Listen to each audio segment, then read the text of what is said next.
नमस्कार। HU Bhatt live में आपका हार्दिक स्वागत है।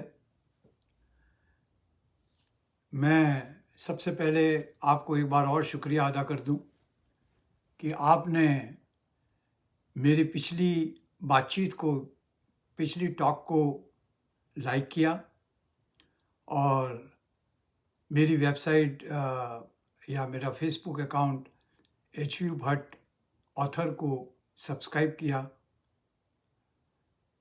मैं आज आपके सामने मेरी शुरुआत की ज़िंदगी का एक वाक़या आपके सामने लेकर के आया हूँ। आशा है आप इसमें से कुछ अच्छी जानकारी प्राप्त कर पाएंगे। ये वाक़या है 1974। 1974 में जब मैंने अपना पोस्ट ग्रेजुएशन इकोनॉमिक्स में पूरा करने के बाद मैं अपनी कर्मभूमि बड़ौदा में आ गया, गुजरात में, और मेरे बड़े भाई साहब आदरणीय श्री वल्लभ जी ने मुझे अपने पास बुला लिया। वहाँ आकर मैं एक नई दुनिया में था।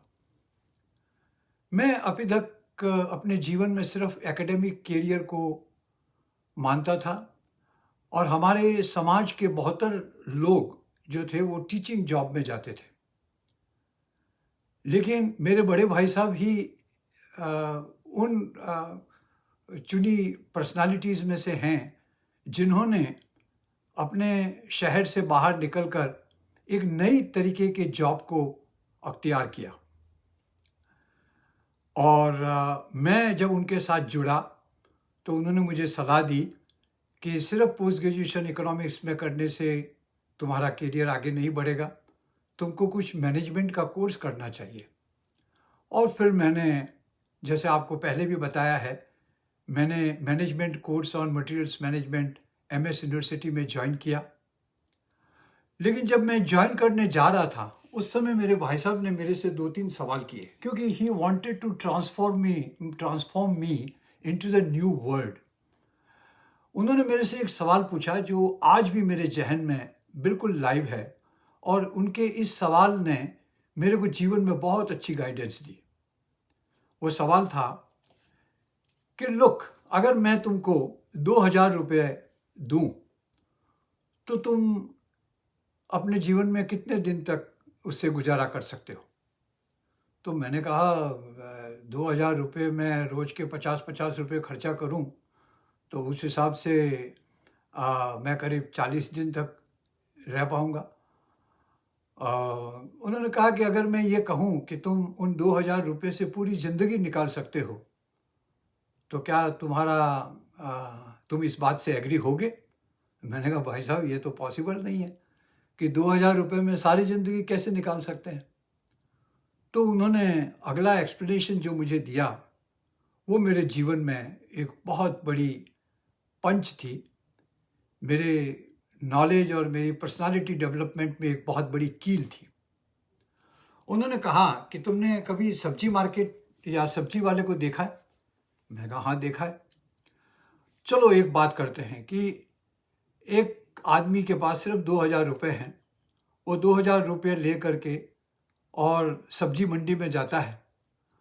वहाँ पे एक 100 रुपये में एक ठेला किराया लेता है और उसमें 1900 रुपयों की सब्जी डाल देता है खरीद करके, जिसमें आलू हैं, गोभी है, बैंगन है, टमाटर हैं, धनिया है, कुछ और हरी भरी सब्जियां हैं, और उसने अपने थैले में सजा दिया।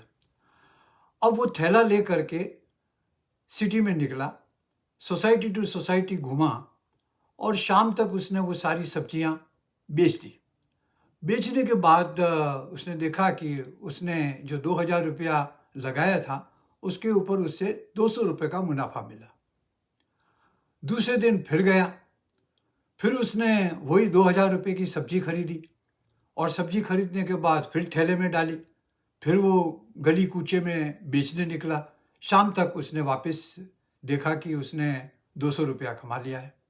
इस तरह वो 200 रुपये कमाते कमाते 30 दिन तक उसने 200 रुपये कमाए। अब अपन थोड़ा सा इसका हिसाब कर लेते हैं कि 2000 रुपये के ऊपर अगर आदमी 200 रुपया पर हर रोज कमाता है तो 30 दिन में वो 6000 रुपया हो जाता है। और 6000 रुपया अगर हम 12 महीने तक उसकी गिनती करें तो मुझे 72,000 रुपीज़ मिलते हैं। दुनिया का कोई इन्वेस्टमेंट ऐसा है क्या कि जो 2000 रुपये के इन्वेस्टमेंट के ऊपर महीने के अंत में 72,000 प्लस 2000 मतलब 74,000 रुपीज़ अख्तियार कर ले? इसका मतलब क्या हुआ कि 72,000 रुपीज़ कमाना 2000 रुपये के इन्वेस्टमेंट के ऊपर, ये मेरे को नहीं लगता है कि दुनिया की कोई भी बिजनेस हाउस इस चीज़ को नकार सकती है कि जितना रुपया आप सर्कुलेट करते हो उतना कमाते हो। आप अगर ये मनी के सर्कुलेशन पावर को अगर एक बार रिकॉग्नाइज कर लेते हैं या उसको मान लेते हैं कि पैसे की ताकत पैसे में नहीं है, पैसे की ताकत सर्कुलेशन में है। जितना पैसा आप सर्कुलेट करेंगे उतना आप पैसा कमाएंगे। तो बिजनेस का सबसे बड़ा उसूल यह है कि हम पैसे को स्टेगनेंट ना करें, हम पैसे को ब्लॉक ना करें, हम पैसे को रोटेट करते रहें। आपको आश्चर्य होगा कि हिंदुस्तान की इकोनॉमी में जिसमें 24 ट्रिलियन रुपीस का जो रेवेन्यू गवर्नमेंट कमाती है, अगर वो रुपया अगर आप साल में कितनी बार आप इसको सर्कुलेट करते होंगे? मेरे ख्याल से हिंदुस्तान की जितनी भी पूंजी है उस पूंजी को हम शायद 1.2 या 1.5 टाइम्स से ज़्यादा सर्कुलेट नहीं करते। यही सोच लीजिए कि अगर ये सर्कुलेशन 1.5 की जगह 2.5 हो जाए तो क्या होगा? मैं आपको गारंटी देता हूं सारी परिस्थितियां बदल जाएंगी।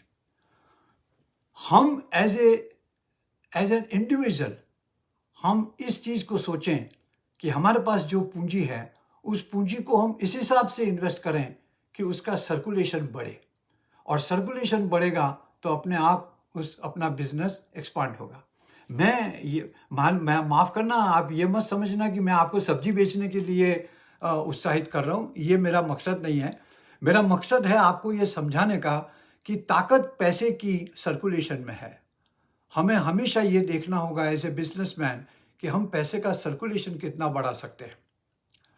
अब मैं आपको बिजनेस के छोटे छोटे उसूल की बात करता हूँ कि बिजनेस में जैसे हमने पहले समझ लिया कि हम सर्कुलेशन को ज़्यादा प्राथमिकता देंगे, उसके साथ दूसरी बात हम ये सोचें कि हम जो है वो इस हिसाब से अपना इन्वेस्टमेंट करें कि पहले first sale and then purchase. दूसरा प्रिंसिपल है first sale and then purchase. अगर हम सस्ता मिल रहा है या यहाँ से क्रेडिट पे मिल रहा है या यहाँ से तो ऐसे ही मिल रहा है करके अगर हम सामान को अपने घर में इकट्ठा करते रहेंगे, अपने बिजनेस में इकट्ठा कर रहेंगे और खरीदने के बाद अगर हम बेचने जाएंगे तो हम मनी सर्कुलेशन के प्रिंसिपल को बहुत संगीन तरीके से तोड़ रहे हैं। तो इसका प्रिंसिपल ये है कि हमें first sale and then purchase के प्रिंसिपल पे हमारा बिजनेस शुरू करना चाहिए। हम डेफिनेटली ये करें कि हम जिस माल को खरीद रहे हैं, जिस माल को हम हमारे पास ला रहे हैं, बेचने के लिए ला रहे हैं, क्या उसका मार्केट बाजार में है? क्या ये चीज़ बिकने लायक है? अगर बिकने लायक है तो हम उसे खरीदें, और हम उसे खरीदें और तुरंत ही उसको बेचें ताकि हम सर्कुलेशन को और जल्दी से जल्दी बढ़ा सकें। दूसरा प्रिंसिपल एक और समझने की जरूरत है कि हम कस्टमर को चीट न करें। गांधी जी ने अपनी वार्ता में कहा था कि कस्टमर इज द किंग। जो आपके पास सामान खरीदता है वो राजा है, आप बेचने वाले राजा नहीं हैं, आप तो सिर्फ सर्विस प्रोवाइडर हैं। आप कस्टमर को हमेशा किंग के तौर पे ट्रीट करिए। कस्टमर को देखिए कि ये मेरा राजा है, यही मेरा माई बाप है। अगर हम कस्टमर को माई बाप के तौर पे अगर हम देखेंगे तो हम उसकी हमारे प्रति समर्पण को या हमारे प्रति लगाव को लंबे समय तक हम मेंटेन कर सकते हैं। तीसरा चीज़ और भी एक समझने की चीज़ है कि अगर हम हमारे बिजनेस में एक कस्टमर को नाराज करते हैं तो हमने इनडायरेक्टली 10 कस्टमर को नाराज कर दिया है।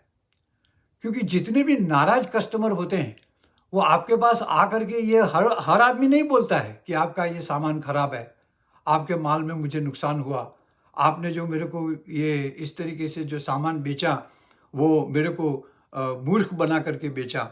अगर इस तरीके की बात शायद 10 में से एक कस्टमर आपके पास आके कह सकता है, लेकिन अगर एक कस्टमर ये कहता है इसका मतलब समझिए कि आपने इनडायरेक्टली अपने 10 कस्टमर को नाराज कर दिया है। तो हमें हर चीज़ को बिल्कुल सीरियसली लेकर के ये सोचना होगा कि कस्टमर इज़ द किंग और कस्टमर हमसे कभी भी नाराज ना हो। उसके लिए अगर हम थोड़े समय के लिए नुकसान भी सहन करना पड़े तो हमें नुकसान सहन करके भी उसको खुश रखना हमारे लिए बहुत ज़रूरी है। और तीसरी बात यह है कि दूसरी बात, उससे अगली बात यह है कि हमारी डीलिंग हमेशा फेयरनेस में होनी चाहिए। हम डेफिनेटली अपने मुद्दों को, अपने इश्यूज़ को, अपनी बात को, अपने बिजनेस को फेयर डील के हिसाब से रखें। हम उसमें कोई कट द कॉर्नर या हम कोई छुपाने वाली बात ना करें। अगर कोई चीज़ बेच रहे हैं और अगर उसमें कुछ ऐसी परिस्थितियां हो सकती हैं कि वो चीज़ फेल हो जाए तो आप कस्टमर को पहले कह दीजिए कि देखिए साहब, ये मैं आपको सस्ते में बेच रहा हूँ, लेकिन इसकी गारंटी मैं बहुत ज़्यादा नहीं दे पाऊँगा, तो आप इसका संज्ञान ले करके ही आप इस चीज़ को खरीदें। अगर आपने ये बात पहले कह दी तो सामने वाला खरीदने से पहले ये समझ जाएगा कि मैं कितनी रिस्क ले रहा हूँ, या रिस्क, अगर वो रिस्क लेना चाहता है तो आपका सामान खरीदेगा, नहीं रिस्क लेना चाहता है तो वो कह देगा थैंक यू वेरी मच। तो इस तरह से हमारी सिस्टम के अंदर, हमारी बातचीत के अंदर, हमारी डीलिंग के अंदर, हमारे बिजनेस के अंदर फेयरनेस का होना बहुत ज़रूरी है। और एक चीज़ मैं बिजनेस के लिए और आपको सजेस्ट करना चाहता हूँ कि दुनिया में कई टेक्नोलॉजीज़ अवेलेबल है, कई चीज़ें अवेलेबल है। इस कंप्यूटराइजेशन के वर्ल्ड में सारी चीज़ें इतनी साफ और इतनी क्लियर हो गई हैं कि आप अमेरिका में बैठे हुए हिंदुस्तान में धंधा कर सकते हैं और हिंदुस्तान में बैठे हुए दुनिया के किसी भी कोने में आप धंधा कर सकते हैं। टेक्नोलॉजी बहुत एडवांस हो चुकी है, चाहे वो मैन्युफैक्चरिंग की टेक्नोलॉजी हो, चाहे वो कंप्यूटराइजेशन की टेक्नोलॉजी हो, चाहे वो इंफॉर्मेशन टेक्नोलॉजी की टेक्नोलॉजी हो। ये टेक्नोलॉजी अब इतनी आगे बढ़ गई है कि आपके पास हमेशा एक अट्रैक्शन रहेगा, एक झुकाव रहेगा कि मैं किसी भी हालत में मैं आपको जो है वो किसी भी हालत में मैं आपको ये टेक्नोलॉजी देने के लिए उत्सुक हूँ। और आप हमेशा ये सोचेंगे कि मैं नई से नई टेक्नोलॉजी को अडॉप्ट करूँ। लेकिन मेरे दोस्तों, नई टेक्नोलॉजी को अडॉप्ट करने से पहले आपको ये देखना होगा कि उसका आपके लिए कितना महत्व है, आपके बिजनेस के लिए कितना महत्व है। दुनिया में हर चीज़ बिकती है, लेकिन खरीदने वाले को ये सोचना होगा कि क्या ये चीज़ मेरे लिए फ़ायदेमंद है। अगर वो फ़ायदेमंद है तो हम उसको खरीदें, अगर वो फ़ायदेमंद नहीं है तो हम सिर्फ दिखावे के लिए उस टेक्नोलॉजी को खरीद करके और अपने आप के लिए एक लायबिलिटी पैदा न करें। ये हमें ज़रूर सोचना होगा। अब आपको मैं बिजनेस के एक दो और गुर बताना चाहता हूँ कि जब आपको सफलता मिलती है, जब आपको सक्सेस मिलती है तो आपके ऊपर सफलता का बुखार चढ़ता है। कई बार कहते हैं कि you should manage your failures, लेकिन मैं ये कहूँगा कि you should manage your success. Success अगर दिमाग में चढ़ गई तो आपके लिए बहुत बड़ा मुसीबत ला सकती है। एक सिंपल मैं दाखला देना चाहता हूँ कि हमारे ज़माने में हवा करने के लिए एक पंखा होता था जो हम हाथ से चलाते थे। उसके बाद में इलेक्ट्रिक फैन आया तो लोग समझने लगे यार ये तो बहुत बढ़िया चीज़ है। लेकिन इलेक्ट्रिक पंखा लगाने के बाद हम वो हाथ से चलाने वाला पंखा भूल गए। उसके बाद आया कूलर, एयर कूलर आया तो उसमें और हमको अच्छा लगने लगा कि हम एयर कूलर से थोड़ी ठंडक मिलने लगी तो हमने पंखे को भूल गए। उसके बाद में आया एयर कंडीशन, एयर कंडीशन में रहने लग गए तो हम एयर कूलर को भूल गए। तो इस तरह हम क्या करते हैं कि अपनी ज़रूरतों को, हमारी सक्सेस की ज़रूरतों को के हिसाब से इतने सेटल हो जाते हैं कि हम उसके पीछे वाली बात या उससे पहले वाली परिस्थिति से अपने आप को मुंह छुपाते हैं और हम कंफर्ट जोन में चले जाते हैं। ये कंफर्ट जोन जो है वो आपके लिए सबसे बड़ी बीमारी बन सकती है। इसलिए आदमी के दिल में, आदमी के पेट में हमेशा सक्सेस की भूख जरूर रहनी चाहिए, लेकिन हम सक्सेस से आलसी न बन जाएं। हम सफलता के आधार पर चुपचाप बैठ करके और हम उसी को संतोष मान करके और हम जीवन में बैठ जाएंगे तो हम फिर पिछड़ जाएंगे, हम फिर पीछे चले जाएंगे। तो मैं अक्सर मेरे यंगस्टर्स को ये कहता हूँ कि satisfaction is the biggest enemy. आपका संतोष जो है वो आपका बड़ा एनिमी है। ये दूसरी दृष्टि से अगर आप देखेंगे तो ये लगेगा कि नहीं नहीं, आदमी को संतुष्ट होना चाहिए, संतुष्ट ही जीवन है। जरूर जीवन है, जरूर जीवन है, लेकिन हमारे प्रयत्नों में हम संतुष्टि न लें। हम प्रयत्नों को हमेशा आगे बढ़ाते रहें, हम आगे आगे बढ़ते रहें। इस तरीके से अगर आप अपने अप्रोच को बिजनेस में लेंगे तो आपको इस चीज़ से काफ़ी अच्छा फ़ायदा होगा। तो असफलता जिस हिसाब से निराशा लाती है, तो सफलता आलस से भी लाती है। तो असफलताओं से निराश न हो और सफलताओं में मदमग्न न हो जाएं। ये दोनों चीज़ों को हमें अपने आप से याद रखना चाहिए। एक दूसरी बात मैं आपको जरूर कहूँगा कि आपने देखा होगा कि रिलायंस इंडस्ट्रीज लिमिटेड या टाटा की कंपनियां हैं या बिरला की कंपनियां हैं, ये कंपनियां काफ़ी एडवांस में अपना प्लान करती हैं। जैसे मैं आपको एक सिंपल एग्जांपल देता हूं कि रिलायंस इंडस्ट्रीज लिमिटेड ने अभी जियो लॉन्च किया। आज आपके हाथ में जियो का जो फ़ोन है वो कल इन्वेंट करके आज नहीं आया है। इसके लिए उन्होंने काफ़ी लंबी प्लानिंग की है। इसकी प्लानिंग करीब 3 साल चली, 4 साल चली, या हो सकता है 8 या 10 साल से चली हो, क्योंकि उसके लिए टेक्नोलॉजी सेलेक्ट करनी होती है, उसके लिए जो है वो मैनेज गवर्नमेंट से परमिशन लेनी पड़ती है, उसके लिए आपको कस्टमर का बेस का एनालिसिस करना पड़ता है, आपको कई कंसल्टेंट उसमें जानने पड़ते हैं, उसका बिजनेस पोटेंशियल कितना है। तो जितना बड़ा बिजनेस होगा उतनी प्लानिंग बहुत एडवांस में चलती है। लेकिन इसका मतलब ये नहीं है कि हम छोटे बिजनेस में इतनी लंबी लंबी प्लानिंग करें। हमारे छोटे बिजनेस की प्लानिंग को हम एक दिन के लिए सोच सकते हैं, एक सप्ताह के लिए सोच सकते हैं, एक फोर्टनाइट के लिए सोच सकते हैं, या एक महीने के लिए सोच सकते हैं। क्योंकि हमें हमारी मनी, हमारा पैसा हमारी ज़रूरत को पूरा करने के लिए हमेशा चाहिए। इसलिए 2 टाइप के बिजनेस होते हैं, एक लॉन्ग टर्म प्लानिंग होती है और एक शॉर्ट टर्म प्लानिंग होती है। हम उस जर्नी को जरूर पूरा करना चाहेंगे कि हम शॉर्ट टर्म से लॉन्ग टर्म को एक्वायर करें और हम छोटे बिजनेस से बड़े बिजनेस या आगे के बिजनेस में जाएं। इस तरीके की जो थिंकिंग है, इस तरीके की जो सोच है, वो सोच आपको डेफिनेटली बड़ा बनाने के लिए या ज़्यादा से ज़्यादा सफलता प्राप्त करने के लिए आपको हमेशा मदद रूप रहेगी। तो हम शुरुआत भले 2000 रुपये से करें, लेकिन हमारा कहते हैं ना कि आंख में हो स्वर्ग लेकिन पांव पृथ्वी पर टिके हों, कंटकों की इस अनोखी सीख का सम्मान कर ले, पूर्व चलने के बटोही बाट की पहचान कर ले। ये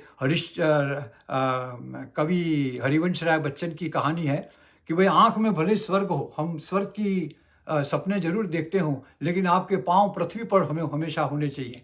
कंटकों की इस अनोखी सीख का सम्मान कर ले। जो एक्सपीरियंस्ड लोग हैं, जिन लोगों ने इस चीज़ को अनुभव किया है, उन लोगों की सीख जो आपको मिलती है उसको आपको रिस्पेक्ट करना चाहिए, उसका सम्मान करना चाहिए।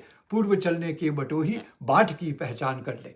आप किसी भी रास्ते को अख्तियार करें, किसी भी रास्ते पे आगे बढ़ने जाएं, तो उस रास्ते की तकलीफ़ों को, दुख को, उसके प्रोज एंड कॉन्स को, उसके अच्छे और बुरे सारे के सारे इरादों को या उन सारी की सारी चीज़ों को एक बार संज्ञान लें, उसके ऊपर एनालिसिस करें। और जैसा मैंने आपको कहा था पहले कि PDCA cycle is very very important. Plan, do, check and act. कोई भी काम अगर आप प्लानिंग के बिना करते हैं तो उसके 2 परिणाम। अगर सक्सेस मिली है तो आपको भाग्य से मिली है, एक्सीडेंटल सक्सेस है वो।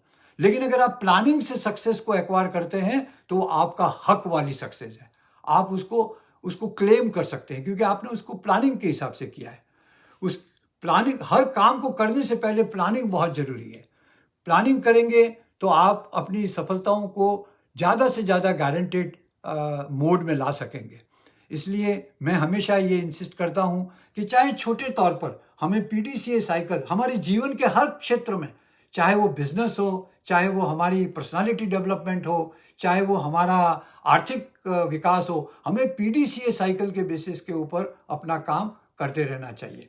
ये मेरी आज की बात थी। मैं मानता हूँ कि आपको इस छोटी सी कहानी से या छोटी सी वार्ता से आपको जीवन में अच्छा डायरेक्शन मिलेगा। आप हमेशा सफल रहें। आप अपने पुरुषार्थ के ऊपर विश्वास रखें और ज़रूर आप इसमें सफलता हासिल करेंगे। इस बात के साथ मैं आज की अपनी वार्ता को विराम देता हूँ और एक बार फिर आपको बहुत बहुत धन्यवाद देता हूँ कि आपके मोटिवेशन ने मुझे बोलने के लिए मजबूर। एक्चुअली मैं बोल नहीं रहा हूँ, आप मुझे बुलवा रहे हैं, क्योंकि मेरा आपके प्रति स्नेह, मेरा आपके प्रति लगाव ही मुझे बुलवा रहा है। तो मैं मानता हूँ कि मेरी बात से आपको लाभ होगा, फ़ायदा होगा और आप जीवन में हमेशा सफल रहें। God bless you. Thank you very much.